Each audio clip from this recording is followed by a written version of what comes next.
حضرت عمر اپنے سر سے پگڑی اتار کر زمین پر بچھا دیتے تھے اور کہتے تھے آؤ بلال بیٹھو، جس کی عزت جناب محمد رسول اللہ نے کی ہو اس کی عزت ہم کیوں نہیں کریں گے؟ میرے بھائیوں، کون نہیں جانتا خولہ بنت ثعلبہ کون سی عورت تھی؟ خولہ بنت ثعلبہ وہ بوڑھی عورت تھی کہ جن کی آخری عمر میں بڑھاپے میں ان کے شوہروں سے اپنے سامت نے ان سے زہار کر لیا تھا۔ آپ نہیں سمجھ پائیں گے زہار کس کو کہتے ہیں، میں آپ کو تھوڑے سی سپیڈ کم کر کے بتاتا ہوں۔ ان کے پتی نے اوس ابن صامت نے اپنی پتنی خولہ بنت ثعلبہ سے کہہ دیا تھا انت علی کا زہر امی، آج کے بعد تو مجھ پر میری ماں کی طرح حرام ہو گئی، یعنی جیسے میری ماں مجھ پر حرام ہے آج کے بعد تو بھی مجھ پر حرام ہے، میں تجھے ہاتھ نہیں لگاؤں گا۔ کوئی پتنی سے اگر یہ جملہ کہہ دے تو اس کے لیے آج تو سزا ہے، لیکن جب اوس ابن صامت نے کہا تھا اس وقت سزا متعین نہیں ہوئی تھی۔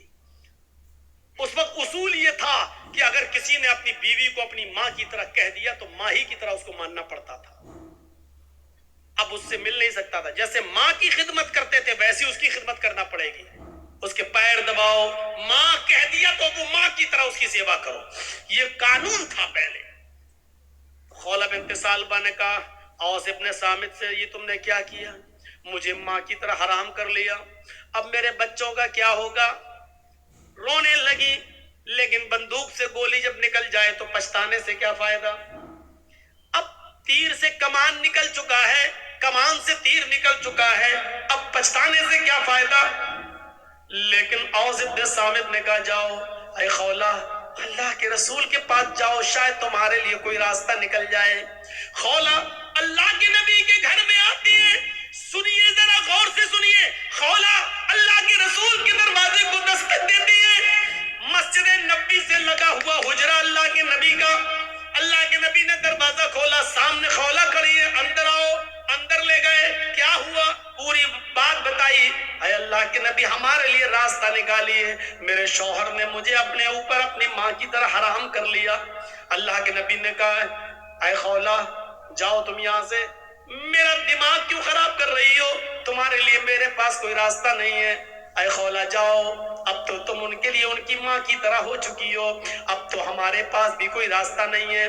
وہ ضد کرنے لگی، طلاق نہیں دیے میں کیسے ان کو چھوڑوں، صرف ماں ہی تو کہہ دیا تو کوئی راستہ تو نکالیے۔ اللہ کے نبی نے فرمایا کہ میرے پاس تمہارے لیے کوئی راستہ نہیں ہے۔ حدیث کے الفاظ تو یہ ہیں کہ اللہ کے نبی نے ان کو اٹھایا اور فرمایا خولہ تم کیوں ہم سے ضد کر رہی ہو؟ جب میں تمہارے لیے کوئی قانون نہیں بدل سکتا پھر مجھ سے ضد کرنا بیکار ہے، چلو یہ دروازہ کھلا ہے میں کھول دیتا ہوں، تم جاؤ، آج کے بعد تم اپنی ماں اپنے شوہر کے لیے ماہی کی طرح حرام ہو چکی ہو۔ اللہ کے رسول نے خولہ بنت ثعلبہ کے لیے دروازہ بند کر دیا، جاؤ، نہیں کوئی راستہ نہیں ہے، اور ان کو باہر کر کے دروازہ بند کر دیا۔ خولہ باہر نکلی لیکن سامنے مسجد نبوی کی چوکھٹ دیکھتی ہے، گھستی ہے اور مسجد نبوی کے دروازے پر پیر رکھتی ہے تو اللہ کے رسول کا دروازہ دیکھتی ہے، نبی کی چوکھٹ دیکھتی ہے، ایک طرف مسجد کو دیکھتی ہے ایک طرف نبی کی چوکھٹ کو دیکھتی ہے، چہرے پہ مسکراہٹ آتی ہے خولہ بنت ثعلبہ کے، اور کیا کہتی ہے اے محمد صلی اللہ علیہ وسلم، کہو زور سے صلی اللہ علیہ وسلم، اے محمد صلی اللہ علیہ وسلم، آپ کی چوکھٹ بند ہو گئی تو کیا ہوا، آپ کا دروازہ بند ہو گیا تو کیا ہوا، رب کا دروازہ تو کھلا ہے، رب کی چوکھٹ تو کھلی ہے۔ مسجد کے اندر جاتی ہے، کنویں سے پانی کھینچتی ہے، وضو بناتی ہے اور اسی مسجد نبوی میں 2 رکعت نماز پڑھتی ہے، اور 2 رکعت نماز پڑھنے کے بعد اس عورت نے خولہ بنت ثعلبہ نے اپنے ہاتھ بلند کر لیے اور کہا اے اللہ نبی کا دروازہ بند ہے لیکن تیرا دروازہ تو بند نہیں ہے، الہ العالمین میرے شوہر نے مجھ سے زہار کر لیا ہے، اپنی ماں کی طرح حرام کر لیا ہے، بچوں کو پیار تو میں دے سکتی ہوں لیکن کھلانے پلانے کی ذمہ داری تو میرے شوہر کی ہے، اے اللہ میرے لیے اور میرے ہسبینڈ کے درمیان کوئی راستہ نکال، میرے اور میرے پتی کے درمیان کوئی راستہ نکال، تیرے نبی کی چوکھٹ بند، تیرے نبی کا دروازہ بند، تیرے نبی نے راستے بند کر دیے، تیرا دروازہ کھلا ہے،